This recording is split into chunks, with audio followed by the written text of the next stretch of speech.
Boa noite, tudo bem?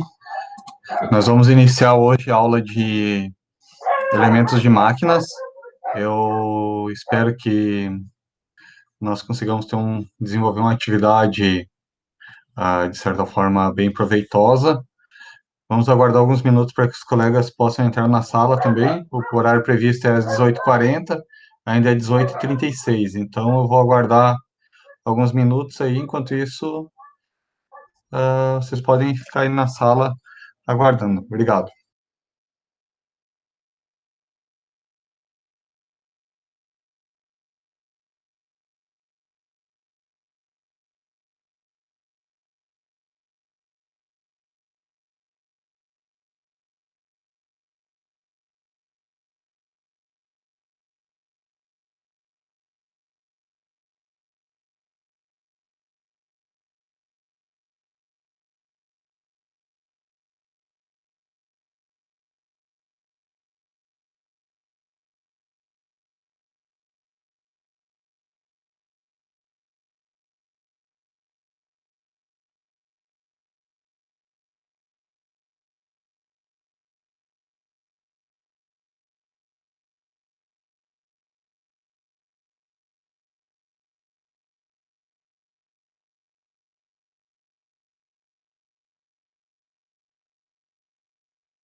Todos conseguiram fazer o exercício da avaliação? Todos conseguiram enviar já o exercício?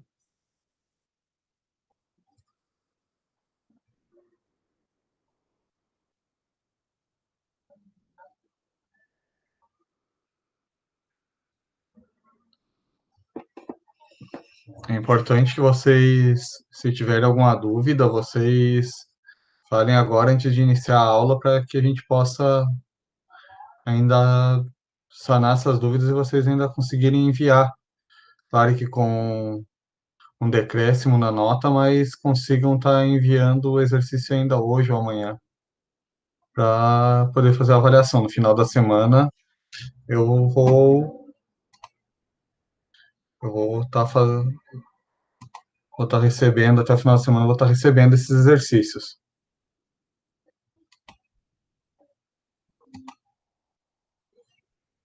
Ó, o Guilherme, na aula online, ele aparece. Ele só não vai muito na aula Capaz, tem que aparecer, né? presencial, não é o forte. Online, daí está conectado.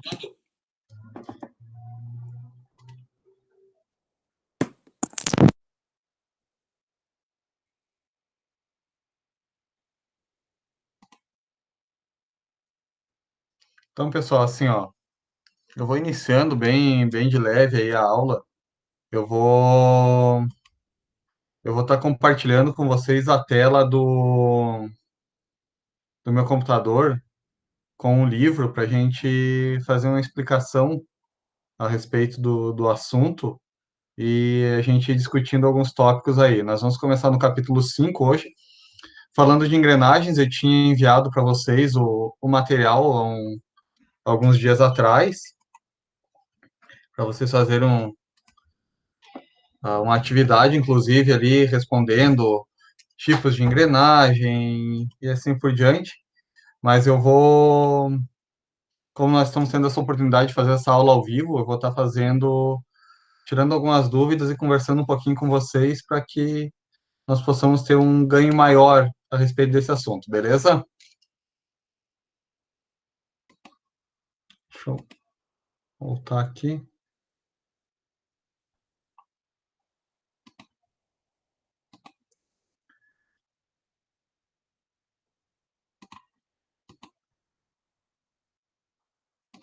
Vocês estão vendo minha tela aí? Dá de ver. Pode ver aí. Capítulo 5, engrenagens. É o livro do Sarkis, o mesmo que nós usamos nas aulas aí. Então, vai ser o mesmo material, a aula vai ser da mesma forma, a diferença é que eu não vou passar aqueles meus desenhinhos que são tão bem feitos no quadro para vocês, mas o restante vai ficar igual, tranquilo? Então, o que denomina engrenagem é uma peça em formato cilíndrico com dentes, cilíndrico ou cônico com dentes. Os dentinhos da engrenagem, eu estou sinalizando eles aqui, ó. Estou sinalizando eles aqui, ó. Esses são os dentes da engrenagem. Ele evita que haja escorregamento na hora da transmissão dos elementos entre os elementos. Ela é recomendada geralmente para velocidades um pouco inferiores e para torques mais elevados, já em função da forma construtiva dela. E uma outra característica das engrenagens é que elas são ruidosas. Então, quanto maior a velocidade, maior o barulho. E quanto mais ruído, maior a interferência, maior o aquecimento e mais energia dissipada eu vou ter em forma de calor. Então, tem que ter esse cuidado aí sempre quando vai trabalhar com engrenagem. Rotações reduzidas para evitar. Geralmente elas têm que trabalhar lubrificadas, dificilmente vocês vão trabalhar com engrenagens sem lubrificação, até porque o desgaste, se vocês não tiverem lubrificação, vai ser muito maior, beleza? Então, assim, nós temos aqui fabricação de engrenagens, um item que ela fala aqui, que o processo de fabricação das engrenagens pode ser divididos em 3 formas: usinagem, fundição e sem retirada de cavaco. Deixa eu adicionar aqui, interromper o compartilhamento, que eu tenho que adicionar mais algumas pessoas aí. Voltou ao normal, né? Então, assim, quando nós falamos de engrenagens, pode ter certeza que o processo de fabricação da engrenagem determina muito a qualidade dela e determina o material também é muito importante. Então, nós temos ali alguns aspectos muito importantes na hora da construção de uma engrenagem, que é o tipo do processo de fabricação, se ela vai ser uma engrenagem usinada, fundida ou com processo sem remoção de cavaco, e o material. O material vai estar diretamente ligado a quê? A resistência dessa engrenagem. Já o processo de fabricação ele vai estar ligado diretamente à qualidade dos dentes da minha engrenagem. Então, nós podemos ter engrenagem de aço, de ferro fundido, de bronze, de nylon, de celeron, de vários polímeros. E o que vai determinar cada material desse daí? A resistência que esse material tem. A resistência ao escoamento, a resistência ao cisalhamento, tudo isso vai determinar a característica de resistência dessa engrenagem. Já o processo de fabricação vai determinar a qualidade do meu dente na hora de fabricar essa engrenagem. Por exemplo, a engrenagem fundida, eu vou ter que fazer um processo de acabamento, de rebarbação depois. Uma engrenagem usinada, quando eu trabalho com engrenagem usinada, eu tenho ah, uma qualidade superficial no meu dente muito melhor, muito superior. Isso ajuda por exemplo, se eu quero uma engrenagem para caixa de transmissão de veículos, por exemplo. Quando eu trabalho com caixa de transmissão de veículos, as minhas engrenagens, elas são usinadas. E além de usinadas, muitas vezes elas são também, sofrem um tratamento térmico para dar mais durabilidade a esses dentes de engrenagem. Tranquilo? Outra coisa que acontece quando eu trabalho com engrenagens, além do tratamento térmico, eu posso estar fazendo um tratamento químico. Muitas vezes eu posso estar fazendo cimentação, posso estar fazendo outros tipos de tratamento para aumentar a vida útil dessa engrenagem. Então, ali, e quando eu usino uma engrenagem, eu posso estar trabalhando de duas formas também. Várias formas, na verdade. Eu posso estar trabalhando com essa engrenagem, usinando ela com a fresa módulo, e daí eu vou colocar ela numa fresadora, no equipamento fresadora, vou colocar uma ferramenta com o nome de fresa e vou estar trabalhando com um aparelho divisor. Vocês estão tendo aula de usinagem, né? Vocês já estão tendo aula de usinagem esse semestre, né, pessoal? Tivemos ontem, ó. A aula de usinagem, quem está trabalhando com vocês é o Elivelto? É. Ele vai passar provavelmente para vocês os processos de usinagem, ele vai falar sobre fresadora, sobre torno, e nós podemos fazer engrenagens no torno, na fresadora, podemos fazer nas geradoras de engrenagem, podemos fazer nos centros de usinagem, cada uma vai ter uma característica, uma peculiaridade na hora da fabricação, mas isso daí é problema lá do processo de usinagem lá, então daí você discute com o professor as características de fazer uma engrenagem depois.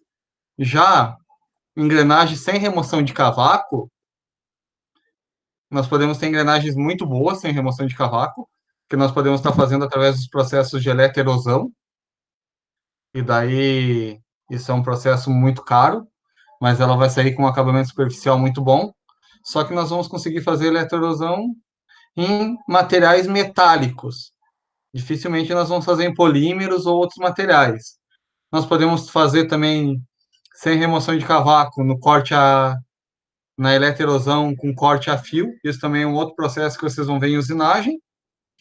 Nós podemos fazer engrenagens estampadas, forjadas, podemos fazer engrenagens com corte a jato d'água e assim por diante. Então, o tipo de processo, ele vai determinar o quê? A característica de acabamento da minha engrenagem. O material, o tipo a resistência mecânica dessa minha engrenagem. Tranquilo? Engrenagens, nós podemos trabalhar com engrenagens de dentes retos, cilíndricas de dentes retos, nós podemos trabalhar com engrenagens cônicas e engrenagens cilíndricas de dentes helicoidais também. O que muda? Deixa eu pegar um gizinho aqui só para desenhar aqui para vocês, sem escrever muita coisa, porque só me digam se vai ficar espelhado para vocês ou não. Se eu imaginar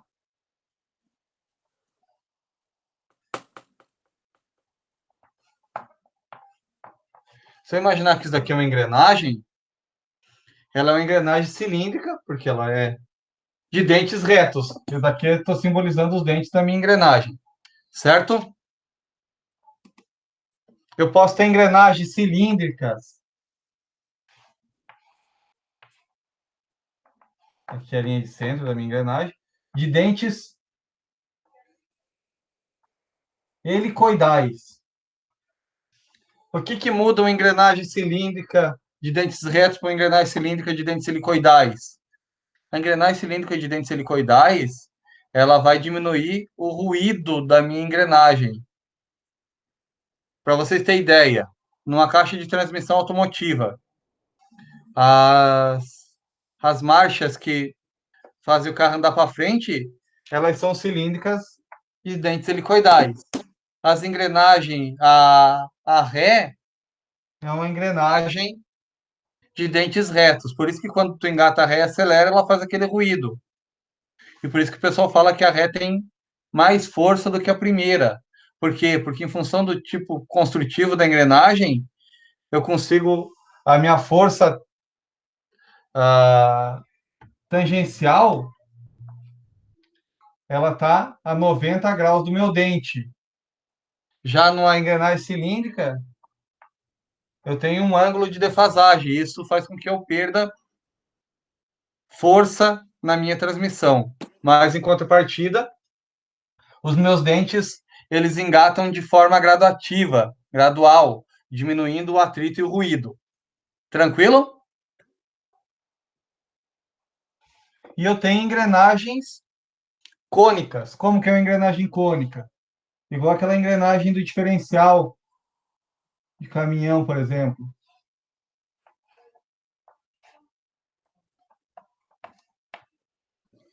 Tranquilo aí? Como é que é os dentes da engrenagem cônica? Os dentes aqui, eles têm esse formatinho.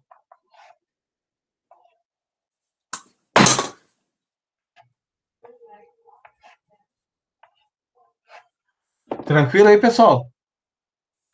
Conhecem a engrenagem cilíndrica e engrenagem cônica. Quando que eu uso uma engrenagem cônica? Quando eu quero fazer uma transmissão de eixos perpendiculares. Por exemplo, aqui se eu colocar uma outra engrenagem acoplada, meus dois eixos, a linha de centro dos meus dois eixos, elas vão estar paralelas. Eu não consigo fazer reversão de eixo nem de plano nesse sentido aqui de engrenagem. Já nessa daqui eu consigo, trabalhando, alterando, fazendo um jogo com o ângulo dos meus dentes ali. Só que eu não consigo ainda trabalhar com eles cruzando os planos como eu consigo nesse tipo de engrenagem. Vou apagar aqui essa outra. Acharam que não ia ter desenho, né, hoje?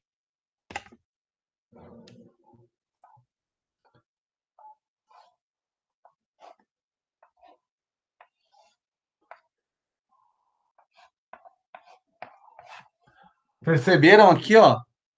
Quando eu tenho esse tipo de engrenagem, engrenagem cônica, eu consigo fazer esse tipo de cruzamento entre meus eixos. Isso é muito utilizado em caixas de 90 graus, onde eu tenho transmissão de transferência de movimentação no sentido horizontal para o vertical. Eu tenho um eixo girando nesse sentido e eu tenho um eixo girando nesse sentido. Beleza? E eu posso ter também engrenagens que são de dentes retos internos. Ah, mas por que eu vou ter uma engrenagem dessa forma? Muitas vezes eu tenho um eixo que eu vou girar, daí eu vou ter uma engrenagem com dentes externos aqui, e eu vou inserir a transmissão nesse eixo e quero que todo elemento externo gire. Muitas vezes eu posso ter um induzido aqui, ó, um induzido de um motor, por exemplo, um induzido elétrico, do motor elétrico, e aqui eu tenho um enrolamento para fazer um campo magnético e fazer um gerador de energia. E daí eu coloco aqui, coloco uma pá para captar, para pegar uma energia mecânica, por exemplo, de uma queda d'água ou de um moinho de vento ou qualquer sistema que a gente possa imaginar, e ele vai fazer com que gire esse elemento, e esse elemento girando faz com que o outro gire também, e gera um campo eletromagnético entre esses elementos, e ele gera energia elétrica. Aqui é só um exemplo, né, para aplicação de engrenagens de dentes internos. E eu posso ter também uma engrenagem reta. Aonde que eu tenho engrenagens retas dessa forma? Essas aqui são chamadas cremalheiras. Aonde que eu tenho engrenagem reta dessa forma?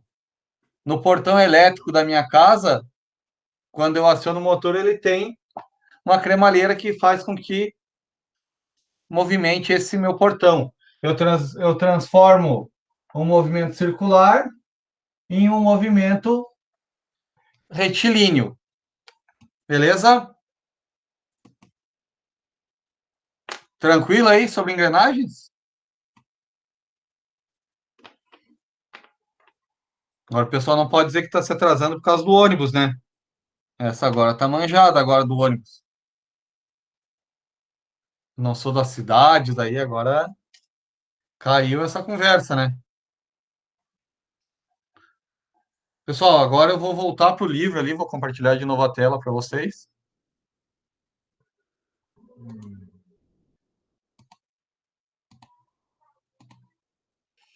Estão vendo de novo a página do livro aí?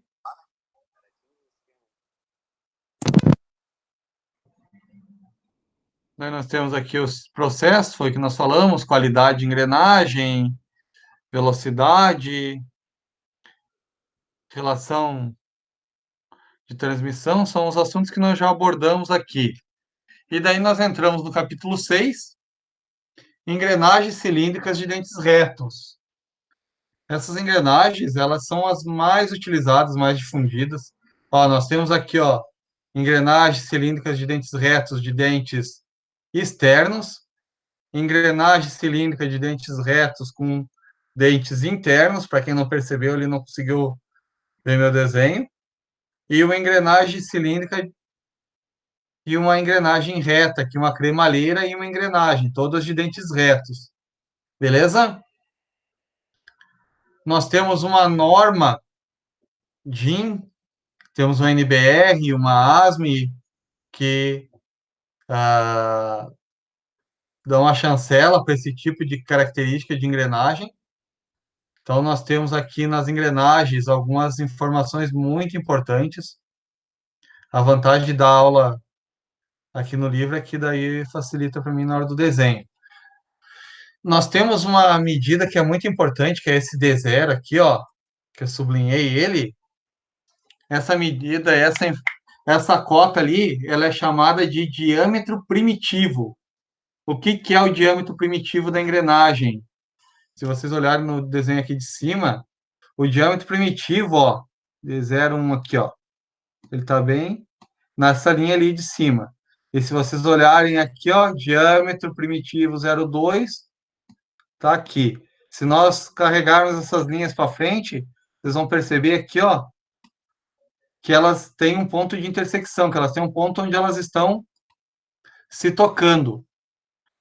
O diâmetro primitivo é a medida exata onde duas engrenagens se tocam, se encostam, porque elas, se vocês perceberem aqui, ó, de novo, vou dar um selecionar aqui, ó, a engrenagem, ela nunca encosta um dente no fundo do outro. Por quê? Porque se ela encostasse um dente no fundo do outro, ela acabaria trancando os dentes, porque ela não teria ângulo de saída. Então ela se toca bem nesses dois pontos aqui, ó. Aqui e aqui. Beleza? A engrenagem menor sempre chamada de pinhão, a engrenagem maior sempre chamada de coroa. Daí ele traz algumas informações. Nós temos três fórmulas que são muito importantes quando nós falamos de engrenagem. A primeira, o número de dentes. O número de dentes ela é uma relação do diâmetro primitivo pelo módulo. O que, que é o módulo da engrenagem?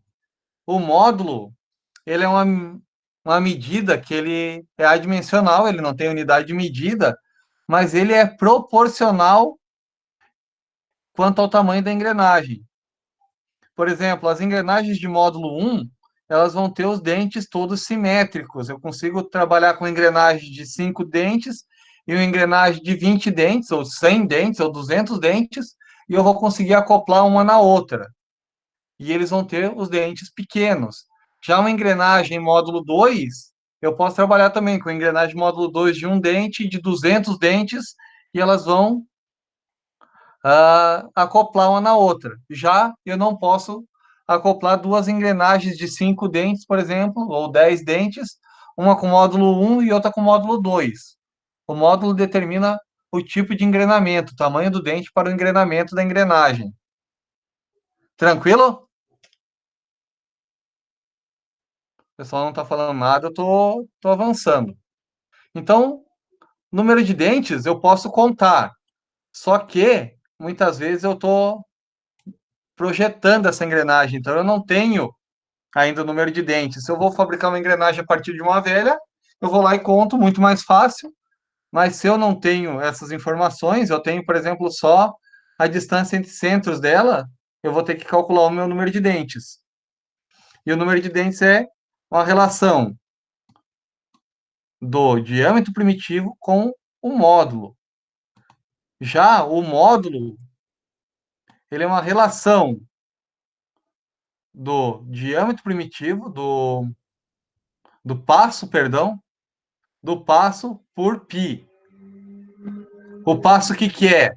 O passo é essa distância daqui, ó, desse pontinho aqui, do começo do dente até o final do outro. Ó, se vocês olharem aqui, ó, o módulo tá aqui, o passo tá determinado aqui por esse T0 aqui em cima, ó.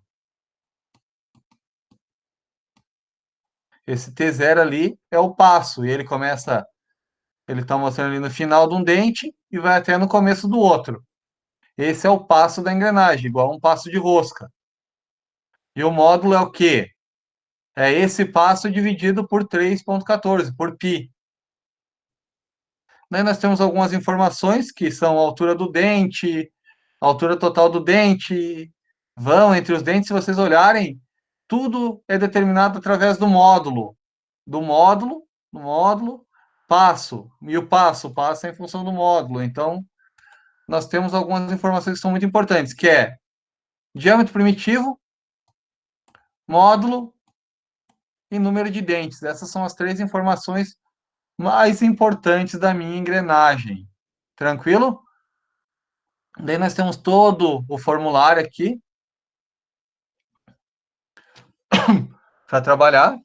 Deixa eu só voltar na tela ali do Meet para ver se não tem ninguém pedindo acesso na sala. Tem ninguém pedindo acesso. Vamos retornar para o nosso livro.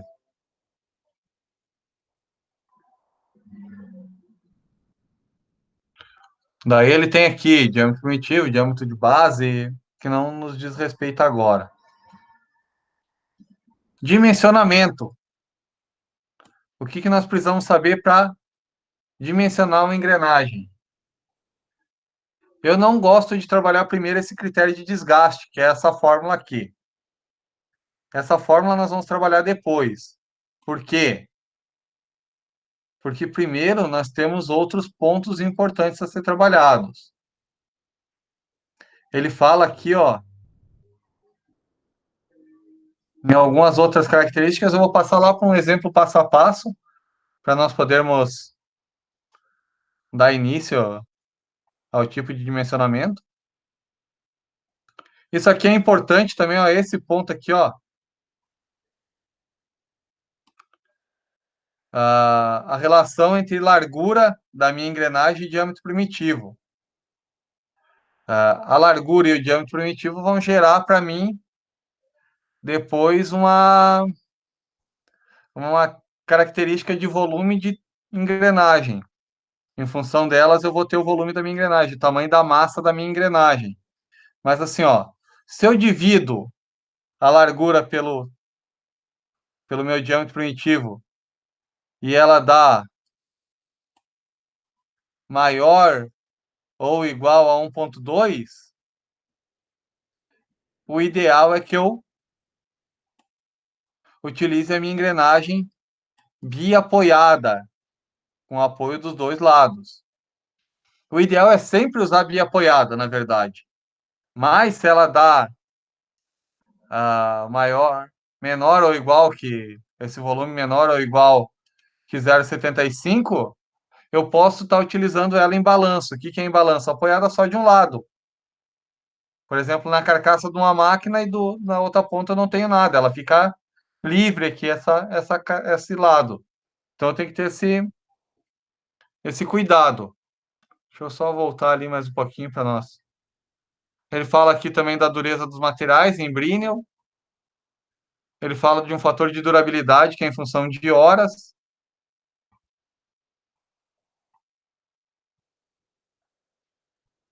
O tipo da engrenagem. E aqui ele fala dos módulos normalizados segundo a norma DIN 780.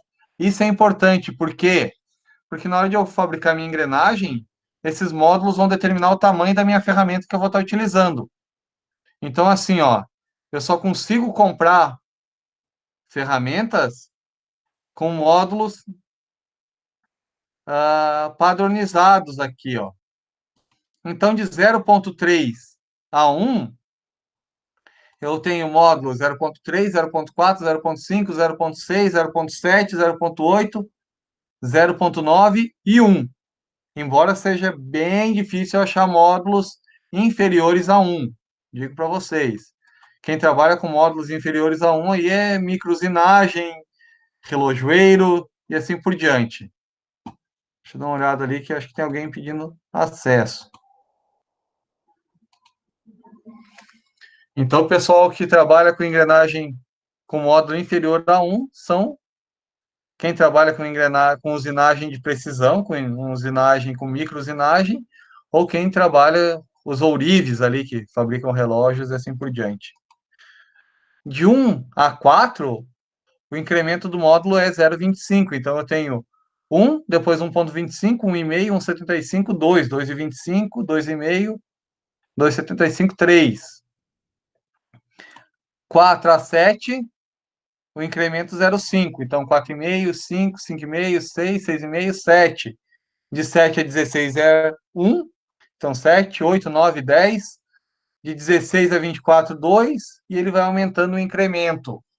Então eu tenho que ter cuidado.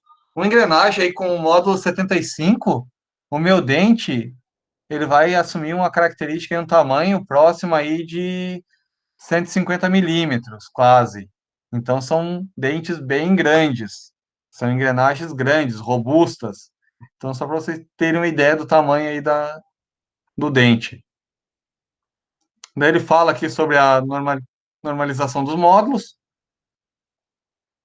fala de resistência à flexão no pé do dente. Eu acredito que esse tópico aqui é o mais importante para o dimensionamento de uma engrenagem, porque as engrenagens, eu vou voltar lá no outro desenho agora para falar de resistência à flexão. A engrenagem, geralmente, quando ela está acoplada uma na outra, fazendo um esforço, ela vai fazer o quê? Ela vai gerar a força aqui, nesse ponto, e ela vai fazer um braço de alavanca e ela vai gerar um cisalhamento, se minha engrenagem não for bem dimensionada, bem aqui no pé da minha engrenagem. Então, por isso é muito importante nós conseguirmos dimensionar a engrenagem e trabalhar com dimensionar a resistência à flexão no pé da minha engrenagem, certo? No pé do meu dente. Depois, a carga tangencial, ela é importante também para nós dimensionarmos em função da flexão no pé do dente, mas isso também nós vamos estar trabalhando depois. Ó, agora aqui ela está mostrando as, as informações aqui de força tangencial, que ela vai gerar um braço de alavanca para nós termos um cisalhamento nessa parte aqui do dente. Se vocês olharem aqui, daí nós temos a força resistiva, força radial, tangencial e radial, e nós temos uma força normal aqui, que ela tem um ângulo. O que é esse ângulo que ela gera aqui? Ó? Esse ângulo é o ângulo de pressão entre os dentes. Só um pouquinho.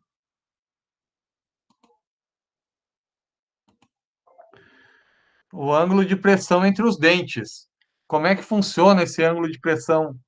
Ela tem um ângulo de alívio ali para fazer a saída do dente da engrenagem. Geralmente, esse ângulo de alívio é 20 graus, esse ângulo de pressão, na verdade, onde ele encosta, que vai fazer, ó, se vocês olharem ali no desenho aqui, ó, ele tem uma frestinha ali que ele faz em função desse ângulo de pressão, que na verdade ele gera um alívio, ele tira o contato dos dentes ali na parte inferior do acoplamento entre as engrenagens. Geralmente ele é 20 graus, ele é padronizado em 20 graus, mas nós podemos trabalhar também com ferramentas diferentes. Esse ângulo, ele vem na ferramenta, beleza? A carga radial nós podemos depois trabalhar, porque ela é em função. Essa carga radial, ela vai fazer o quê? Ela vai fazer uma carga em cima do meu rolamento, porque geralmente quando eu tenho engrenagem, eu tenho um rolamento aqui no centro da minha engrenagem. Então eu preciso calcular minha força radial, minha carga radial, para depois eu poder estar dimensionando o rolamento correto para esse sistema de transmissão. Vou ter minha carga resultante, semelhante a que vocês trabalharam na semelhante que vocês trabalharam entre as engrenagens, entre correia e polir correia. Só que se vocês olharem aqui é só FT mais FR, FT ao quadrado mais FR ao quadrado. E daí ela tinha lá, né, na outra fórmula, mais duas vezes F1 mais F2 vezes cosseno do ângulo. Por que que aqui ela não fala do cosseno entre as duas? Porque cosseno de 180 é zero. E daí, se o cosseno de 180 é zero e as engrenagens estão acopladas ali, cosseno de 180 é zero, zero vezes duas vezes F1 vezes F2 é zero. Então fica só F2 ao quadrado, FT ao quadrado mais FR ao quadrado, que seria F1 mais F2 ali no meu sistema de cargas. Tranquilo? Outra fórmula importante, outra característica importante, fator de forma Q. Vocês lembram do Q lá em elementos 1 que nós trabalhávamos, que era um coeficiente de entalhe da peça, em função do tipo do entalhe, se era um rasgo de chaveta, se era um ressalto, nós tínhamos um Q diferente. Para as engrenagens também, nós temos o Q. Só que ele vai determinar o quê? O que vai determinar esse Q aqui? Em função do número de dentes, ele vai determinar um fator. Quanto menor o número de dentes, maior o meu fator Q. Por que isso?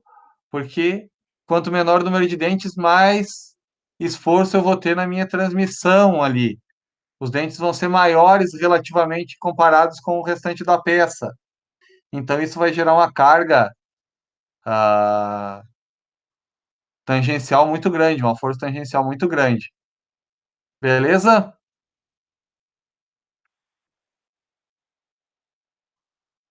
Ele fala em interpolar quando nós não temos os valores semelhantes. Por exemplo, se eu tenho 20 dentes aqui, eu interpolo entre 3,5 e 3,3.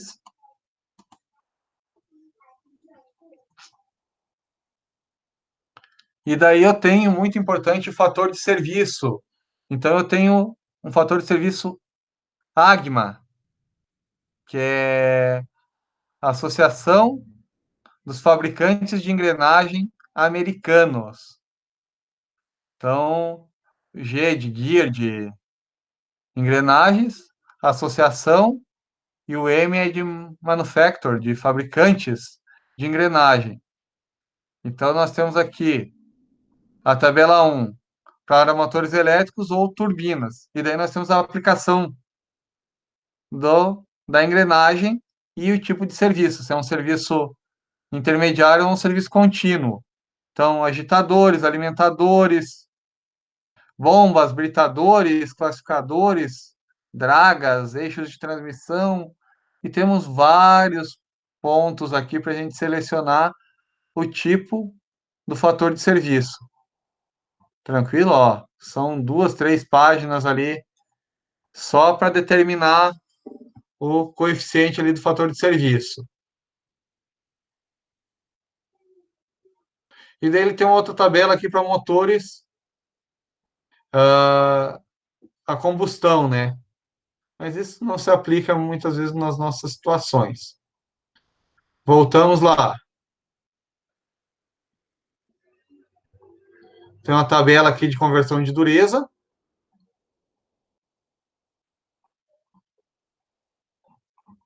que é muito importante. Ela trabalha aqui, ó, Brinell, e ela transforma para HB, Rockwell C, Rockwell B e Rockwell A. Shore, Vickers e a resistência em Newton por milímetro quadrado. Por quê? Porque ela gera uma pressão quando nós estamos trabalhando. Deixa eu voltar aqui. Vocês já fizeram um ensaio de medição de dureza, né? Semestre passado nós fomos lá no laboratório fazer algum. Fizemos um ensaio ou dois, né, lá sobre medição de dureza. Então, o que que acontece? A medição de dureza nada mais é do que uma pressão gerada na peça por um indentador. Então, ela vai me dar uma resistência em Newton milímetro quadrado. Newton milímetro quadrado é o quê? Megapascal. Daí eu já consigo trabalhar direto na pressão que eu estou acostumado ali, que é megapascal. Tranquilo? É importante vocês saberem que essas engrenagens, esse passo a passo que nós estamos fazendo, eu estou falando para vocês, ele serve para você dimensionar. Por quê? Porque a função do engenheiro num sistema de transmissão, quando ele vai dimensionar, é fazer esses cálculos. A parte de processo construtivo, ela cabe muito mais ao técnico. É importante saber fazer? É importante vocês terem uma noção. Mas é muito importante vocês calcularem, porque se vocês não conseguirem calcular que é a função de vocês, não serviu para nada fazer a engenharia. Então vocês têm que ter muito atento, estar muito atentos quanto ao tipo de material, ao processo de usinagem e as características de utilização dessa engrenagem, que é aquele fator AGMA ali que nós estávamos falando. Tranquilo? Vamos voltar lá para o livro. Tá?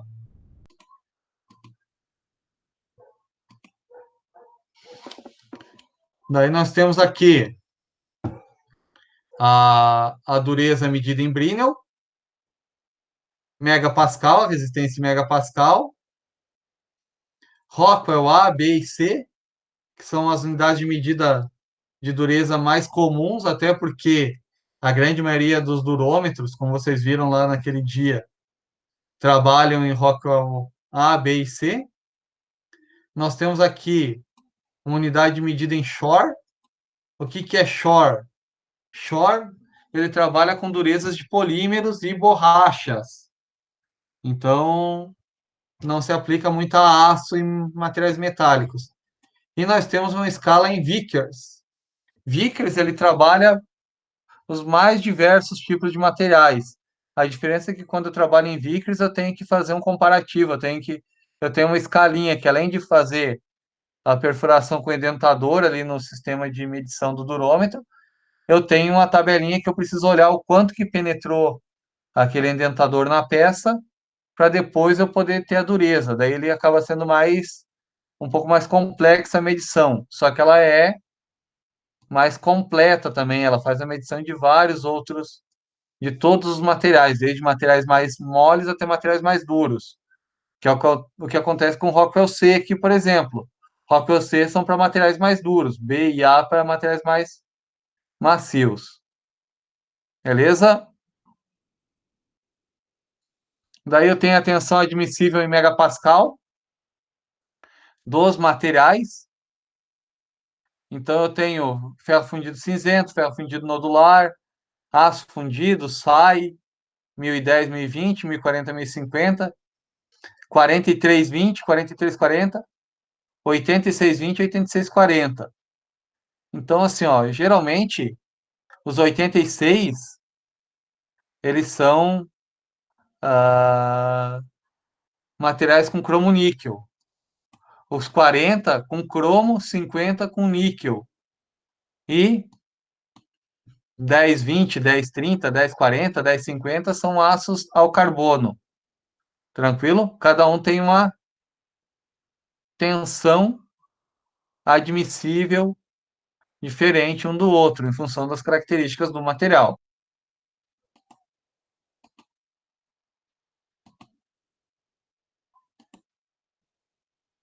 Ele fala aqui de novo do ângulo de pressão, que nós havíamos comentado anteriormente.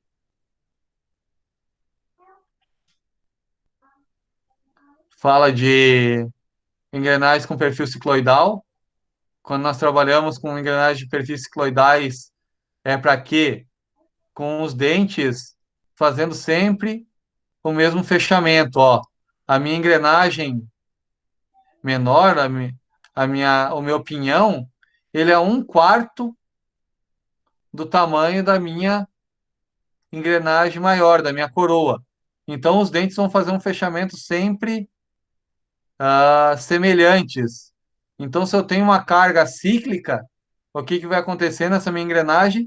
Os dentes também eles vão ficar gastando ah, os pontos muito similares. Ele vai ficar com as folgas nos lugares sempre iguais. Daí tem a curvatura envolvente. São pontos aqui que são mais voltados para a parte de fabricação do meu dente, então, da minha engrenagem.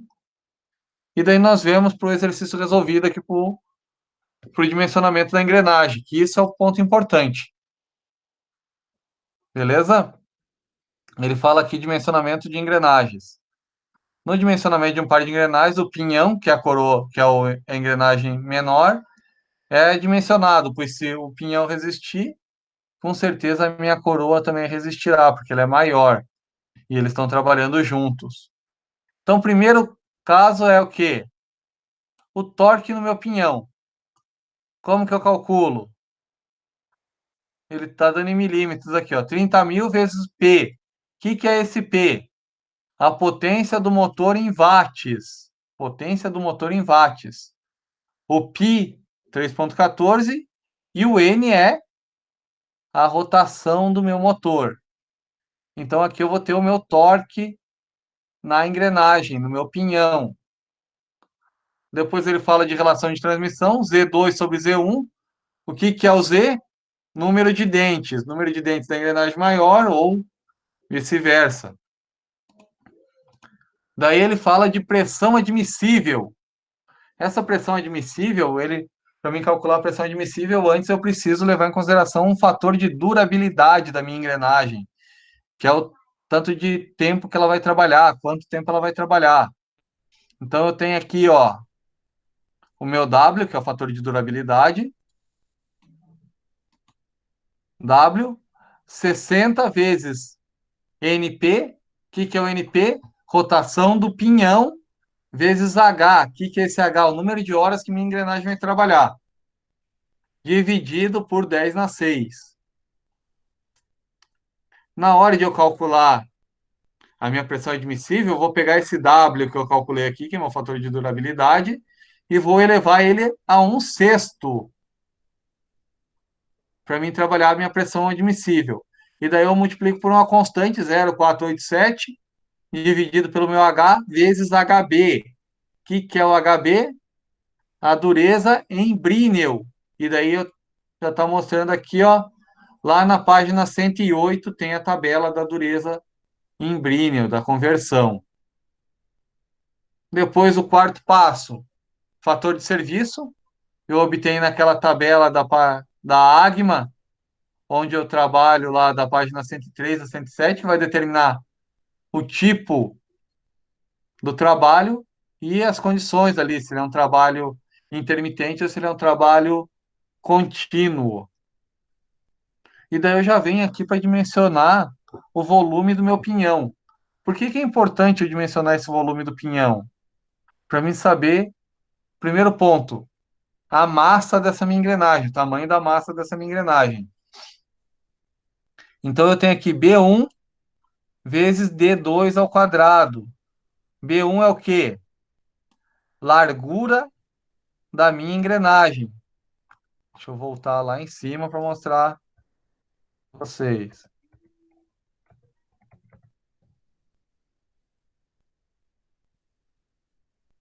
Aqui. O que é o meu B? O B é esse tamanho aqui, ó, a largura da minha engrenagem. E por que ela é importante eu saber? Porque ela vai me dar o volume do meu dente. Porque quanto mais larga for minha engrenagem, consequentemente, mais carga eu posso aplicar nela. Entenderam? Porque a pressão é o quê? Força dividido pela área. Então, se eu tenho uma largura maior aqui, eu vou ter uma área maior nessa engrenagem, consequentemente. Então, eu vou dissipar mais a força aqui e vou poder aplicar uma carga maior nessa minha engrenagem. Beleza?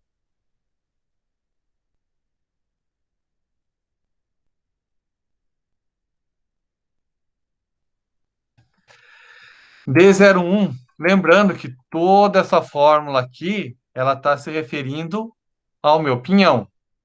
Então, é B1, largura do meu pinhão, vezes D0, diâmetro primitivo ao quadrado, igual 5,72 vezes 10 na 5. Constante.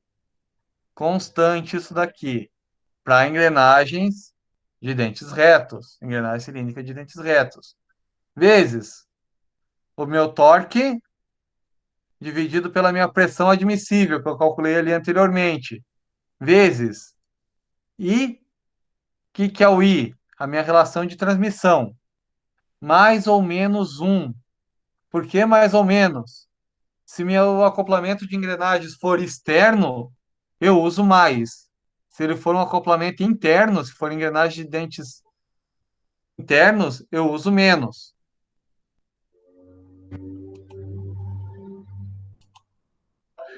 Eu uso menos. Dividido por I de novo, que é minha relação de transmissão, mais ou menos 0,14, segue a mesma lógica, mais para engrenamentos externos, menos para engrenamentos internos, vezes o meu fator de serviço lá da tabela AGMA. Calculo isso daqui, eu vou ter o quê? Eu vou ter um valor B vezes D0 ao quadrado igual a X. Esse X aqui, ó, é esse valor dessa resposta. Ele vai dar um volume aqui. Por que um volume? Porque eu tenho aqui, ó, isso é importante vocês verificarem. Nós temos um torque aqui, Newton metro. Deixa eu voltar aqui, interromper o compartilhamento, apagar aqui meu quadro só um pouquinho.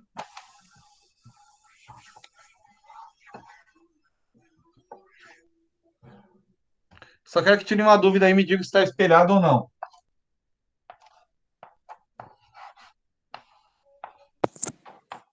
Está espelhado? Não, tá normal. Tá normal? Então, B1, que é a largura, vezes diâmetro primitivo ao quadrado, vai ser igual a X. Vai ser igual a X o quê? Milímetros cúbicos. Por que isso? Porque a hora que eu faço o meu valor lá, B1 vezes B0 ao quadrado igual a 5,72 vezes 10 na 5 vezes MT dividido por pressão admissível ao quadrado, vezes I mais ou menos 1, dividido por I mais ou menos 0,14, vezes fator de serviço. Tô bom, né? Tô lembrando as fórmulas de cabeça ainda? O que acontece aqui? Esse meu momento torsor, esse meu torque, ele é o quê? Newton milímetro, certo? E essa minha pressão admissível, ela é Newton por milímetro quadrado.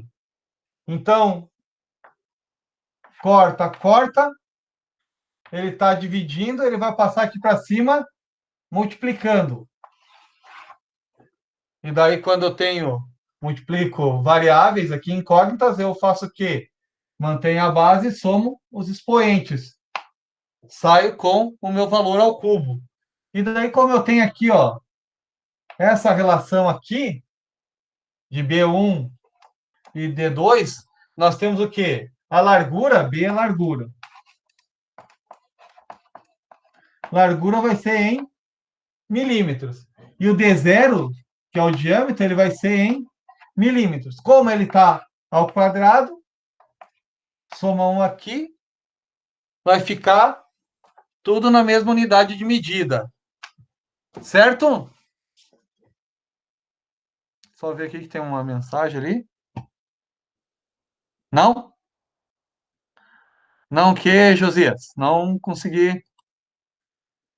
Assim, pessoal, se vocês conseguirem falar, eu consigo entender mais rápido vocês aí. Ah, não estava espelhado? Beleza, obrigado. É que daí tem esse delay, né? Porque daí eu estava virado para o quadro, quando eu volto aqui. ah, Conseguiram entender aí, captar essa ideia dos volumes ali? Tranquilo, né? Acho que assim fica mais dinâmica a nossa atividade. Vocês conseguem trabalhar, não sei se vocês tinham olhado esse capítulo do livro já, mas eu vou voltar para a página do livro, para reproduzir a minha tela aqui, para nós podermos trabalhar, continuar o trabalho. Então, aqui eu tenho o volume mínimo do meu pinhão. O que que é isso daqui? Isso daqui é a massa que minha engrenagem tem que ter, no mínimo. Claro, ela pode ter a mais? Pode, mas o mínimo que ela vai ter é isso aqui. Depois disso, eu vou fazer o quê? Vou calcular o meu módulo. Por que que eu vou calcular o meu módulo? Para saber o tamanho do dente que eu preciso para esse volume de engrenagem. Então, eu tenho aqui definido que. Vou me acertar aqui com esse PDF. Que B1 vezes D0 ao quadrado é igual a x. E eu tenho uma relação que, se vocês lembram lá, eu falei do tipo de engrenagem, se ela era biapoiada ou se ela era em balanço, que a largura dividido pelo meu diâmetro, ela vai me dar uma outra variável. E daí o que que eu posso fazer? Eu posso dizer que B1 é igual a y, eu passo ele multiplicando para cá, que é igual a y vezes d0. E daí eu substituo naquela fórmula anterior. Ao invés de b vezes d0 ao quadrado, eu digo que b é igual a y d0. E daí eu posso fazer o quê?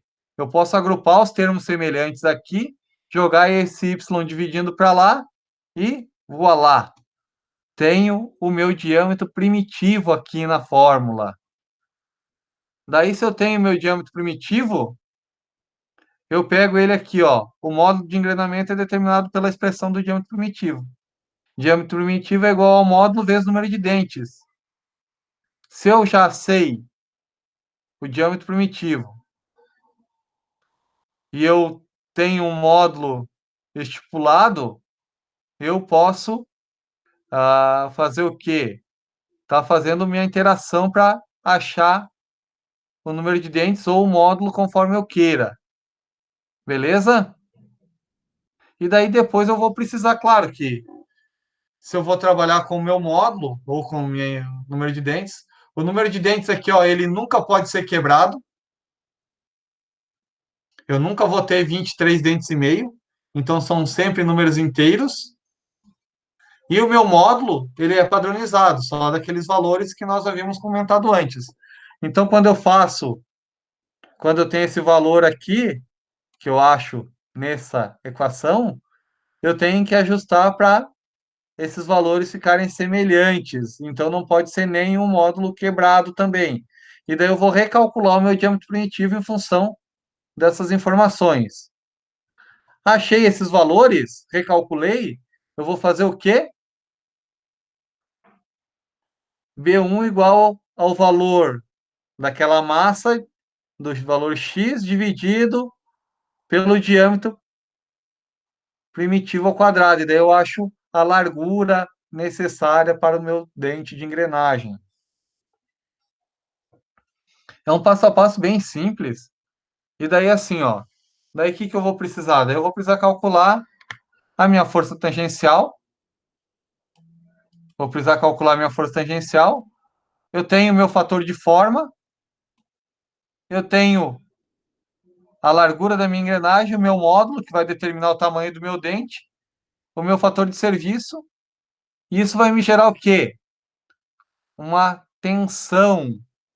Esses valores vão gerar uma tensão aqui, porque eu tenho uma força dividida por uma área. E claro que eu vou ter os fatores que vão estar contribuindo, que é o fator de forma do entalhe e o fator de serviço e a força aplicada. Newton, e aqui eu vou ter milímetro e aqui não tenho nada. Então, Newton por milímetro, isso vai gerar, essa força também é, deixa eu voltar aqui, ó. Eu vou ter o que ali, ó? Meu FT vezes Q vezes meu fator dividido por B vezes o meu módulo. Aqui, força, Newton por milímetro. Aqui, milímetro. O que eu vou fazer? Ah, desculpe, só um pouquinho aí. Vocês sacanearam, né? Não falaram que eu tava com a tela. Estão vendo agora aqui o quadro? Ó, FT, tensão admissível. Força tangencial, Newton por milímetro quadrado. Fator de forma, adimensional. Fator de serviço, adimensional. B, milímetro. M, módulo. Também é adimensional. Então, o que vai fazer? Vai me gerar uma tensão. Newton, os dois estão na parte de baixo. Eles vão somar os expoentes. Vai ficar Newton por milímetro quadrado. Isso aqui é megapascal. Beleza, pessoal?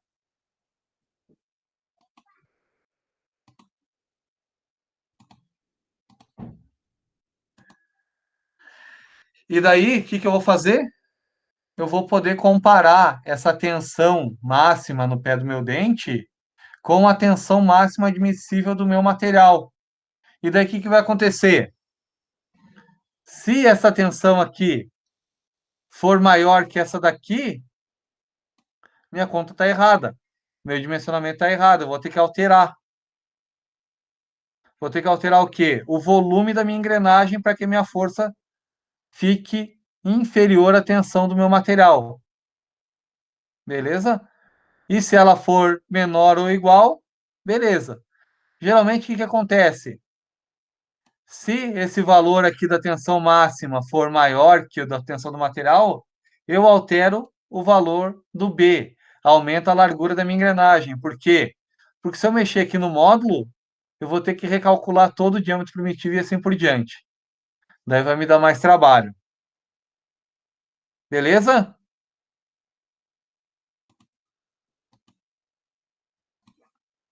Tranquilo, pessoal? Então, como é que tá aí? Muita informação, pouca informação?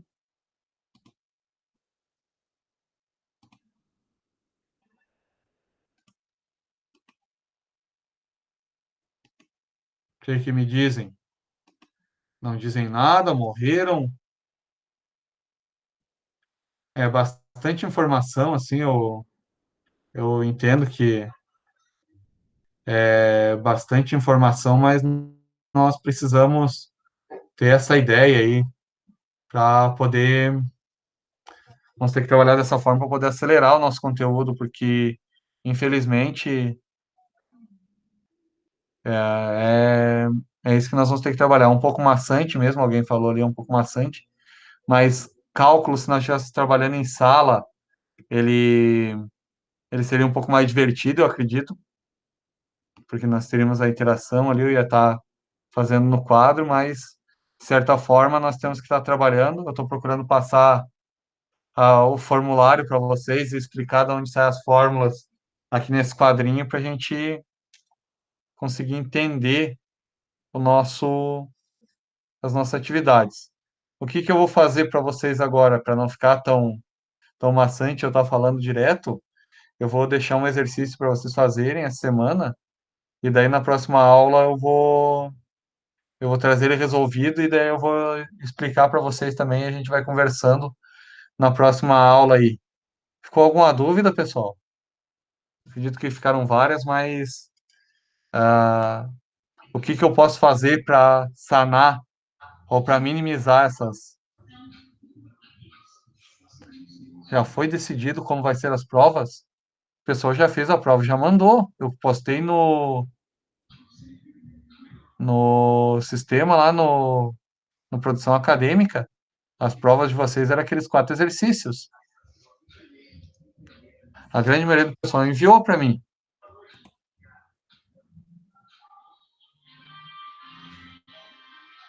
Eu acho que com as atividades vai ficar melhor. Eu pedi para vocês encaminharem lá o exercício, até porque era injusto, né, pessoal, eu fazer uma atividade, por exemplo, ah, se eu vou postar aula em algum lugar, vou postar essas aulas depois na sala virtual, que eu acredito que é um ambiente que vocês vão ter acesso lá depois. Provavelmente vocês, se não tiver acesso ainda, depois vocês vão ter acesso. Eu vou estar postando toda essa aula e vou estar postando, vou pedir para vocês fazerem o exercício ali, vou passar a página do exercício, vou fazer um e vou colocar lá até o final da semana a correção do exercício para vocês. E daí a gente vai discutindo esses pontos aí para sanar as dúvidas. Como eu estava falando da avaliação, é difícil eu passar para vocês uma avaliação objetiva, sendo que é um trabalho muito. Os critérios da avaliação elas têm que ser subjetivos, porque imagine, você desenvolve o cálculo inteiro, e daí tem 5 alternativas para você dar de resposta.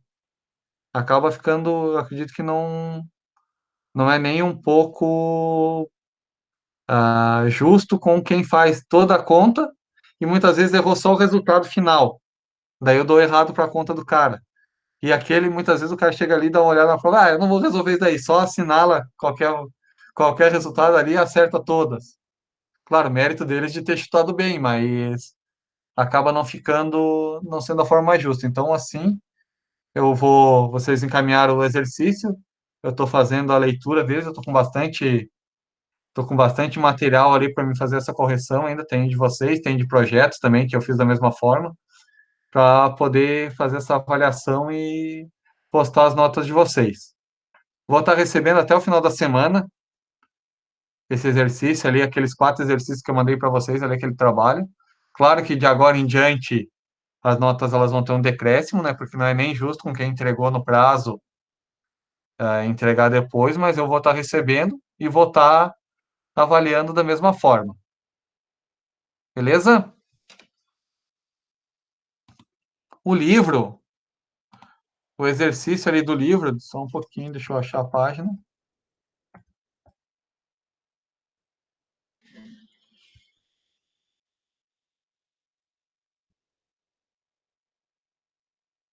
Ó, o exercício da página 130.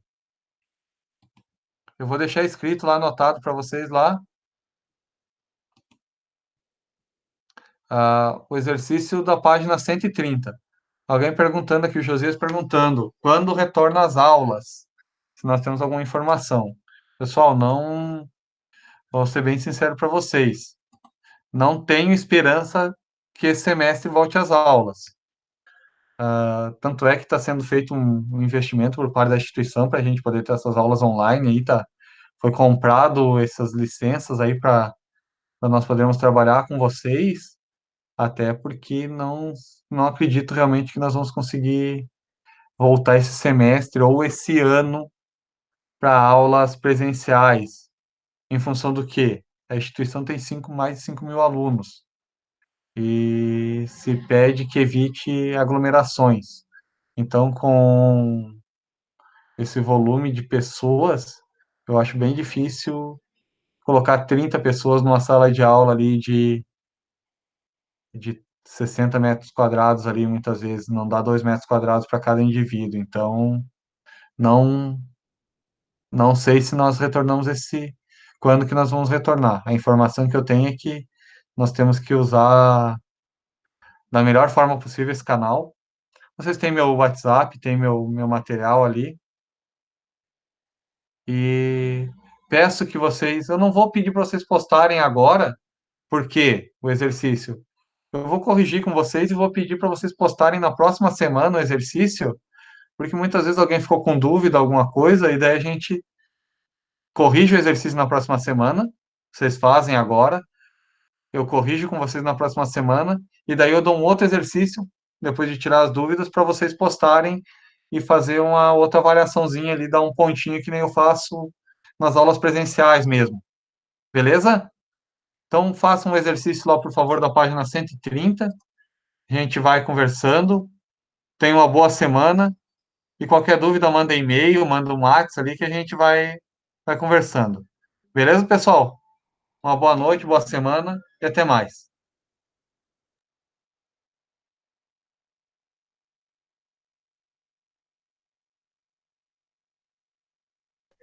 Bom, sejam bem-vindos à aula do Josias. E agora é o seguinte. Adeus.